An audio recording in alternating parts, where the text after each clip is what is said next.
আসসালামাইকুম বন্ধুরা, কেমন আছেন আপনারা সবাই? আবারও চলে আসলাম আপনাদের মাঝে নতুন একটি ভিডিও নিয়ে। তো আমি আজকে এখানে ডিম ভুনা করছি। আমি খুব সহজ করেই ডিম ভুনা করি, কিন্তু খেতে অসম্ভব সুন্দর স্বাদ হয়। এখানে আমি 4টে ডিম সিদ্ধ করে নিয়েছিলাম। সিদ্ধ করে নিয়ে আমি এখানে ভেজে নিচ্ছি। তো ডিমগুলো দেওয়ার পরে আমি অল্প একটু লবণ আর হলুদ দিয়ে দিয়েছিলাম। লবণ আর হলুদ দেওয়ার পরে আমি এপিট ওপিট করে ভালোভাবে ভেজে নিচ্ছি। ভেজে আমি ডিমগুলো উঠিয়ে নেব। তারপর ওই তেলের ভিতরেই আমি দিয়ে দেব আমার কুচি করে রাখা পেঁয়াজগুলো। এই যে আমি এখানে পেঁয়াজগুলো দিয়ে দিলাম, দিয়ে আমি অল্প একটু নেড়ে নেব। পেঁয়াজগুলো হালকা ভাজা ভাজা যখন হয়ে আসবে, তখন আমি এখানে বেটে রাখা আদা এবং রসুনগুলো দিয়ে দেব।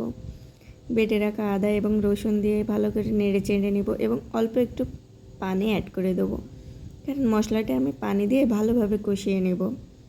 অল্প একটু পানি দেওয়া হয়ে গেল, তারপরে এর ভিতরে আমি দিয়ে দেব লবণ, হলুদ এবং শুকনো মরিচের গুঁড়া।